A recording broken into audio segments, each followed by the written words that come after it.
लीजिए सुनिए प्रेमचंद की लिखी कहानी सैलानी बंदर।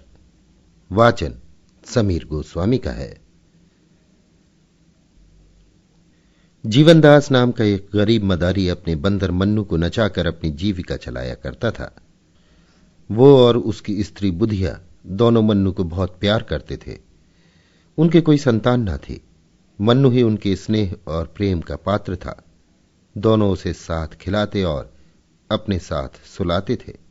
उनकी दृष्टि में मन्नू से अधिक प्रिय वस्तु न थी। जीवनदास उसके लिए गेंद लाया था। मन्नू आंगन में गेंद खेला करता था। उसके भोजन करने को एक मिट्टी का प्याला था, ओढ़ने को कंबल का एक टुकड़ा, सोने को बोरिया और उचकने के लिए छप्पर में एक रस्सी। मन्नू इन वस्तुओं पर जान देता था। जब तक उसके प्याले में कोई चीज न रख दी जाए वो भोजन न करता था। अपना टाट और कंबल का टुकड़ा उसे शॉल और गद्दे से भी प्यारा था। उसके दिन बड़े सुख से बीतते थे। वो प्रातःकाल रोटियां खाकर मदारी के साथ तमाशा करने जाता था। वो नकलें करने में इतना निपुण था कि दर्शक वृंद तमाशा देखकर मुग्ध हो जाते थे। लकड़ी हाथ में लेकर वृद्धों की भांति चलता, आसन मारकर पूजा करता, तिलक मुद्रा लगाता, फिर पोथी बगल में दबाकर पाठ करने चलता। ढोल बजाकर गाने की नकल इतनी मनोहर थी कि दर्शक लोटपोट हो जाते थे। तमाशा खत्म हो जाने पर वो सबको सलाम करता था। लोगों के पैर पकड़कर पैसे वसूल करता था। मन्नू का कटोरा पैसों से भर जाता था। इसके उपरांत कोई मन्नू को एक अमरूद खिला देता, कोई उसके सामने मिठाई फेंक देता। लड़कों को तो उसे देखने से जी ही न भरता था। वे अपने अपने घर से दौड़ दौड़ कर रोटियां लाते और उसे खिलाते थे। मोहल्ले के लोगों के लिए भी मन्नू मनोरंजन की एक सामग्री थी। जब वो घर पर रहता तो एक न एक आदमी आकर उससे खेलता रहता। खोंचे वाले फेरी करते हुए उसे कुछ न कुछ दे देते थे। जो बिना दिए निकल जाने की चेष्टा करता उससे भी मन्नू पैर पकड़कर वसूल कर लिया करता था। मन्नू को अगर चिढ़ थी तो कुत्तों से। उसके मारे उधर से कोई कुत्ता न निकलने पाता था और कोई आ जाता तो मन्नू उसे अवश्य ही दो चार कनेठियां और झापड़ लगाता था। उसके सर्वप्रिय होने का ये एक और कारण था। दिन को कभी कभी बुधिया धूप में लेट जाती तो मन्नू उसके सिर के जुएं निकालता और वो उसे गाना सुनाती। वो जहां कहीं जाती थी वहीं मन्नू उसके पीछे पीछे जाता था। माता और पुत्र में भी इससे अधिक प्रेम न हो सकता था। एक दिन मन्नू के जी में आया कि चलकर कहीं फल खाना चाहिए। फल खाने को मिलते तो थे, पर वृक्षों पर चढ़कर डालियों पर उचकने, कुछ खाने और कुछ गिराने में कुछ और ही मजा था। बंदर विनोदशील होते ही हैं और मन्नू में इसकी मात्रा कुछ अधिक थी भी। कभी पकड़ धकड़ और मारपीट की नौबत न आई थी। पेड़ों पर चढ़कर फल खाना उसके लिए स्वाभाविक जान पड़ता था। ये न जानता था कि वहां प्राकृतिक वस्तुओं पर भी किसी न किसी की छाप लगी हुई है। जल, वायु, प्रकाश पर भी लोगों ने अधिकार जमा रखा है। फिर बाग बगीचों का तो कहना ही क्या। दोपहर को जब जीवनदास तमाशा दिखाकर लौटा तो मन्नू लंबा हुआ। वो यों भी मोहल्ले में चला जाया करता था, इसलिए किसी को संदेह न हुआ कि वो कहीं चला गया। उधर वो घूमता घामता खपरेलों पर उछलता कूदता एक बगीचे में जा पहुंचा। देखा तो फलों से पेड़ लदे हुए हैं। आंवला, कटहल, लीची, आम, पपीते वगैरह लटकते देखकर उसका चित्त प्रसन्न हो गया। मानो वे वृक्ष उसे अपनी ओर बुला रहे थे कि खाओ, जहां तक खाया जाए, यहां किसी तरह की रोक टोक नहीं है। तुरंत एक छलांग मारकर चारदीवारी पर चढ़ गया। दूसरी छलांग में पेड़ों पर जा पहुंचा। कुछ आम खाए, कुछ लीचियां खाई। खुशी हो होकर गुठलियां इधर उधर फेंकना शुरू किया। फिर सबसे ऊंची डाल पर जा पहुंचा और डालियों को हिलाने लगा। पके आम जमीन पर बिछ गए। खड़खड़ाहट हुई तो माली दोपहर की नींद से चौंका और मन्नू को देखते ही उसे पत्थरों से मारने लगा। पर या तो पत्थर उसके पास तक पहुंचते ही न थे या वो सिर और शरीर हिलाकर पत्थरों को बचा जाता था। बीच बीच में बागवान को दांत निकालकर डराता भी था। कभी मुंह बनाकर उसे काटने की धमकी भी देता था। माली बंदर घुड़कियों से डरकर भागता था और फिर पत्थर लेकर आ जाता था। ये कौतुक देखकर मोहल्ले के बालक जमा हो गए और शोर मचाने लगे। ओ बंदरवा लोए लाल, बाल उखाड़ू टोए टाए। ओ बंदर तेरा मुंह है लाल, पिचके पिचके तेरे गाल, मर गई नानी बंदर की, टूटी टांग मुछंदर की, टूटी टांग मुछंदर की। मन्नू को इस शोरगुल में बड़ा आनंद आ रहा था। वो आधे फल खा खा कर नीचे गिराता था और लड़के लपक लपक कर चुन लेते और तालियां बजा बजा कर कहते थे, बंदर मामू और कहां तुम्हारा ठौर। माली ने जब देखा कि ये विप्लव शांत होने में नहीं आता तो जाकर अपने स्वामी को खबर दी। वो हजरत पुलिस विभाग के कर्मचारी थे, सुनते ही जामे से बाहर हो गए। बंदर की इतनी मजाल कि मेरे बगीचे में आकर ऊधम मचावे। बंगले का किराया मैं देता हूं, कुछ बंदर नहीं देता। यहां कितनी ही असहयोगियों को लदवा दिया। अखबार वाले मेरे नाम से कांपते हैं, बंदर की क्या हस्ती है। तुरंत बंदूक उठाई और बगीचे में आ पहुंचे। देखा मन्नू एक पेड़ को जोर जोर से हिला रहा था। लाल हो गए और उसी तरफ बंदूक तानी।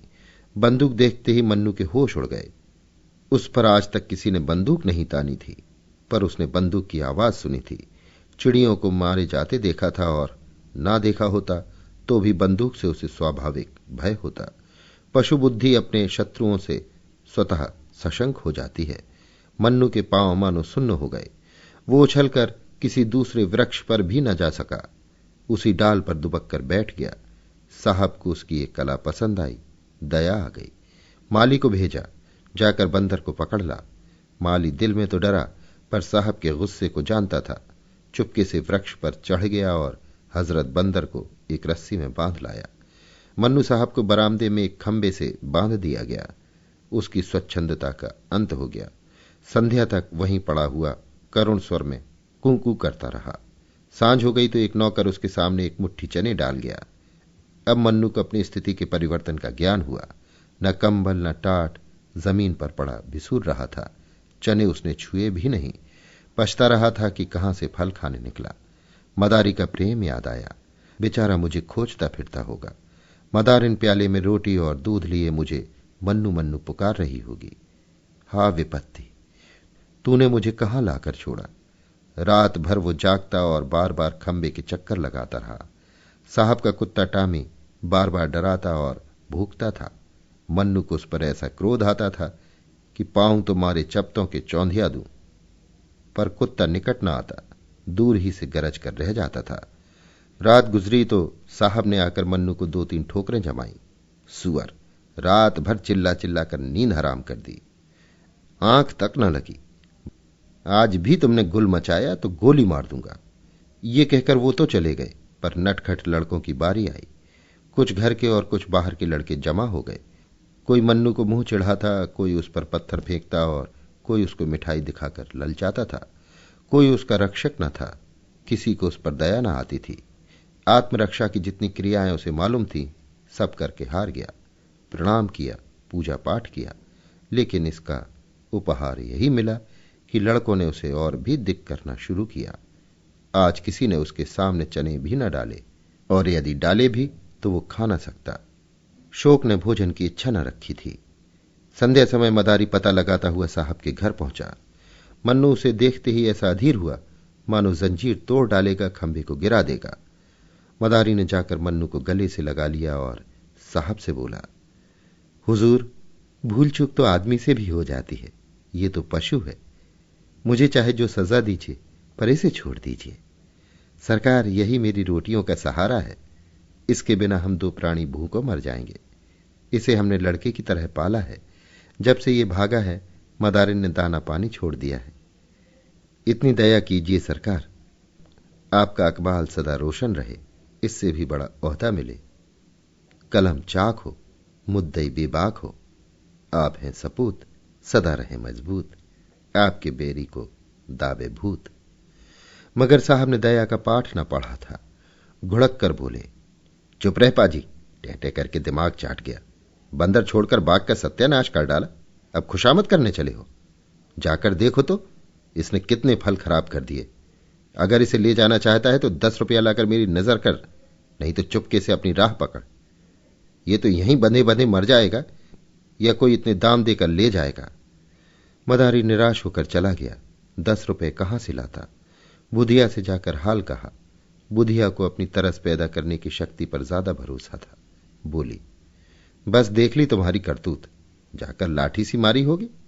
हाकिमों से बड़े दांव पेंच की बातें की जाती हैं, तब कहीं जाकर वे पसीजते हैं। चलो मेरे साथ, देखो छुड़ा लाती हूं कि नहीं।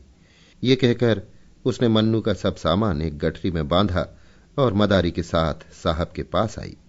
मन्नू अब की इतनी जोर से उछला कि खंबा हिल उठा।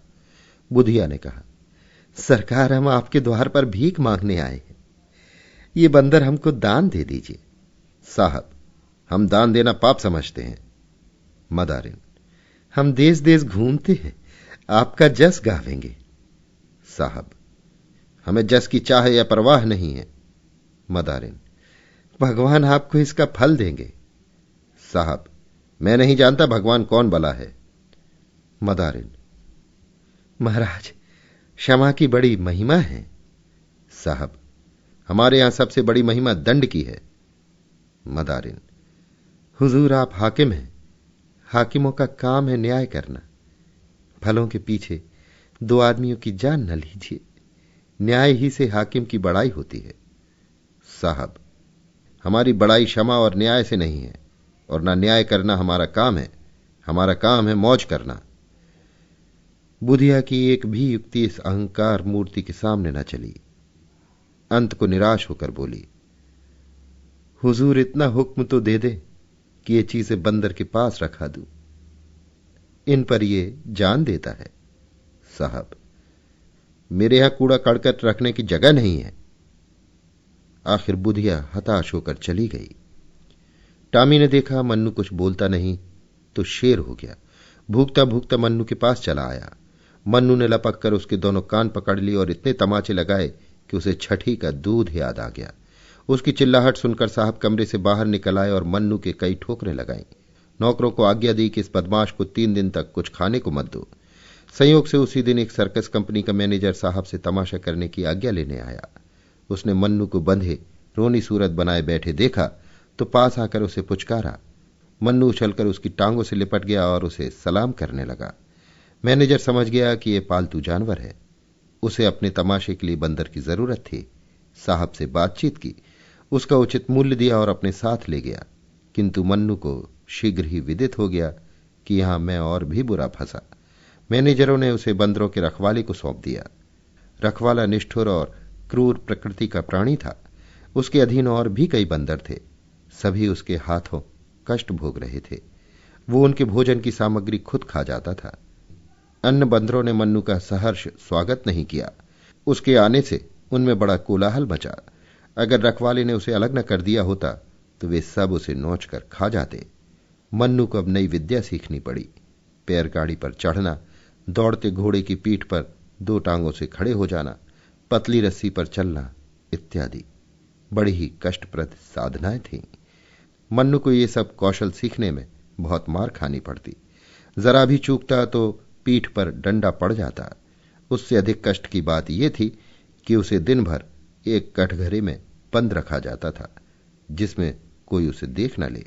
मदारी के यहां तमाशा ही दिखाना पड़ता था, किंतु उस तमाशे और इस तमाशे में बड़ा अंतर था।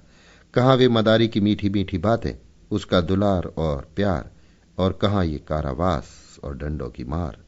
ये काम सीखने में उसे इसलिए और भी देर लगती थी कि वो अभी तक जीवन दास के पास भाग जाने के विचार को भूला न था।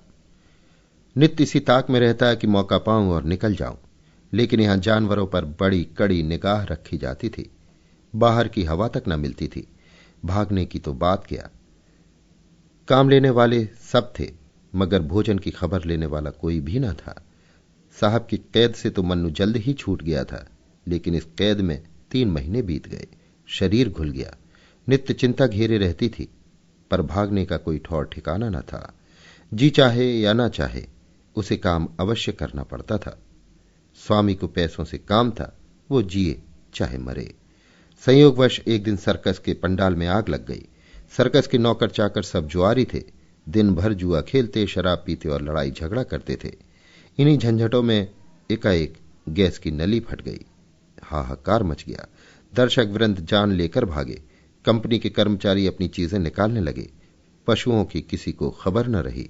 सर्कस में बड़े बड़े भयंकर जीव जंतु तमाशा करते थे। 2 शेर, कई चीते, 1 हाथी, 1 रीछ था। कुत्तों, घोड़ों तथा बंदरों की संख्या तो इससे कहीं अधिक थी।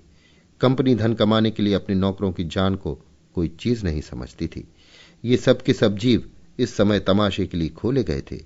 आग लगते ही वे चिल्ला चिल्ला कर भागे। मन्नू भी भाग खड़ा हुआ। पीछे फिरकर भी न देखा कि पंडाल जला या बचा। मन्नू कूदता फादता सीधे पहुंचा जहां जीवनदास रहता था, लेकिन द्वार बंद था। खपरेल पर चढ़कर वो घर में घुस गया, मगर किसी आदमी का चिन्ह नहीं मिला। वो स्थान जहां वो सोता था और जिसे बुधिया गोबर से लीप कर साफ रखा करती थी, अब घास पात से ढका हुआ था। वो लकड़ी जिस पर चढ़कर कूदा करता था, दीमकों ने खा ली थी। मोहल्ले वाले उसे देखते ही पहचान गए। शोर मच गया, मन्नू आया, मन्नू आया। मन्नू उस दिन से रोज संध्या के समय उसी घर में आ जाता और अपने पुराने स्थान पर लेट रहता। वो दिन भर मोहल्ले में घूमा करता था। कोई कुछ दे देता तो खा लेता था, मगर किसी की कोई चीज नहीं छूता था। उसे अब भी आशा थी कि मेरा स्वामी यहां मुझसे अवश्य मिलेगा। रातों को उसके कराहने की करुण ध्वनि सुनाई देती थी। उसकी दीनता पर देखने वालों की आंखों से आंसू निकल पड़े थे। इस प्रकार कई महीने बीत गए। एक दिन मन्नू गली में बैठा हुआ था, इतने में लड़कों का शोर सुनाई दिया। उसने देखा एक बुढ़िया नंगे बदन, एक चीथड़ा कमर में लपेटे, सिर के बाल छिटकाए भूतनियों की तरह चली आ रही है, और कई लड़के उसके पीछे पत्थर फेंकते पगली नानी की हाक लगाते तालियां बजाते चले आ रहे हैं। वो रह रहकर रुक जाती है और लड़कों से कहती है, मैं पगली नानी नहीं हूं, मुझे पगली क्यों कहते हो? आखिर बुढ़िया जमीन पर बैठ गई और बोली, बताओ मुझे पगली क्यों कहते हो? उसे लड़कों पर लेश मात्र भी क्रोध न आता था। वो न रोती थी न हंसती। पत्थर लग भी जाता तो चुप हो जाती थी। एक लड़के ने कहा, तू कपड़े क्यों नहीं पहनती? तू पागल नहीं तो और क्या है?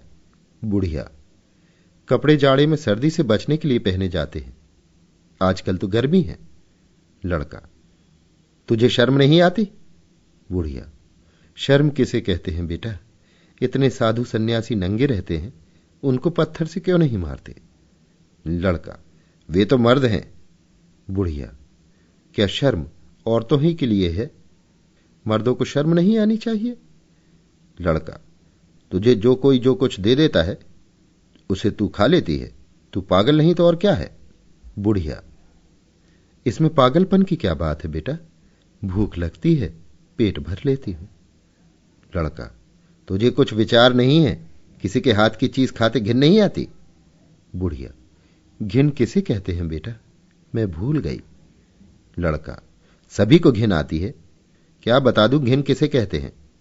दूसरा लड़का, तू पैसे क्यों हाथ से फेंक देती है? कोई कपड़े देता है तो क्यों छोड़कर चल देती है? पगली नहीं तो क्या है? बुढ़िया, पैसे कपड़े लेकर क्या करूं बेटा? लड़का, और लोग क्या करते हैं? पैसे रुपए का लालच सभी को होता है। बुढ़िया, लालच किसे कहते हैं बेटा? मैं भूल गई। लड़का, इसी से तुझे पगली नानी कहते हैं। तुझे न लोभ है, घिन है, न विचार है, न लाज है, ऐसो ही को पागल कहते हैं। बुढ़िया, तो यही कहो मैं पगली हूं। लड़का, तुझे क्रोध क्यों नहीं आता? बुढ़िया, क्या जाने बेटा, मुझे तो क्रोध नहीं आता। क्या किसी को क्रोध भी आता है? मैं तो भूल गई। कई लड़कों ने इस पर पगली पगली का शोर मचाया और बुढ़िया उसी शांत भाव से आगे चली। जब वो निकट आई तो मन्नू उसे पहचान गया। ये तो मेरी बुधिया है। वो दौड़कर उसके पैरों से लिपट गया। बुढ़िया ने चौंक कर मन्नू को देखा, पहचान गई। उसने उसे छाती से लगा लिया। मन्नू को गोद में लेते ही बुढ़िया को अनुभव हुआ कि मैं नग्न हूं। मारे शर्म के वो खड़ी न रह सकी। बैठकर एक लड़के से बोली, बेटा मुझे कुछ पहनने को दोगे? लड़का, तुझे तो लाज ही नहीं आती ना? बुढ़िया, नहीं बेटा, अब तो आ रही है, मुझे न जाने क्या हो गया था। लड़कों ने फिर पगली पगली का शोर मचाया तो उसने पत्थर फेंक कर लड़कों को मारना शुरू किया। उनके पीछे दौड़ी। एक लड़के ने पूछा, अभी तो तुझे क्रोध नहीं आता था, अब क्यों आ रहा है? बुढ़िया, क्या जाने क्यों अब क्रोध आ रहा है। फिर किसी ने पगली कहा तो बंदर से कटवा दूंगी। एक लड़का दौड़कर एक फटा हुआ कपड़ा ले आया। बुढ़िया ने वो कपड़ा पहन लिया, बाल समेट लिए। उसके मुख पर जो एक अमानुष आभा थी, उसकी जगह चिंता का पीलापन दिखाई देने लगा। वो रो रो कर मन्नू से कहने लगी, बेटा तुम कहां चले गए थे? इतने दिन हो गए हमारी सुध न ली। तुम्हारा मदारी तुम्हारे ही वियोग में परलोक सिधारा। मैं भिक्षा मांगकर अपना पेट पालने लगी। घर द्वार तहस नहस हो गया। तुम थे तो खाने की, पहनने की, गहने की, घर की इच्छा थी। तुम्हारी जाते सब इच्छाएं लुप्त हो गई। अकेली भूख तो सताती थी, पर संसार में और किसी की चिंता न थी। तुम्हारा मदारी मरा, पर आंखों में आंसू न आए। वो खाट पर पड़ा कराहता था और मेरा कलेजा ऐसा पत्थर का हो गया था कि उसकी दवा दारू की कौन कहे। उसके पास खड़ी तक न होती थी। सोचती थी, ये मेरा कौन है? अब आज भी सब बातें और अपनी वो दशा याद आती है तो यही कहना पड़ता है कि मैं सचमुच पगली हो गई थी, और लड़कों का मुझे पगली नानी कहकर चिढ़ाना ठीक ही था। ये कहकर बुधिया मन्नू को लिए हुए शहर के बाहर एक बाग में गई, जहां वो एक पेड़ के नीचे रहती थी। वहां थोड़ी सी पुआल हुई थी। इसके सिवा मनुष्य के बसेरे का और कोई चिन्ह न था। आज से मन्नू बुधिया के पास रहने लगा। वो सवेरे घर से निकल जाता और नकलें करके भीख मांगकर बुधिया के खाने भर को नाज या रोटियां ले आता था। पुत्र भी अगर होता तो वो इतने प्रेम से माता की सेवा न करता। उसकी नकलों से खुश होकर लोग उसे पैसे भी देते थे। उस पैसों से बुधिया खाने की चीजें बाजार से लाती थी। लोग बुधिया के प्रति बंदर का वो प्रेम देखकर चकित हो जाते और कहते थे कि ये बंदर नहीं, कोई देवता है। अभी आप सुन रहे थे प्रेमचंद की लिखी कहानी सैलानी बंदर। वाचन समीर गोस्वामी का था।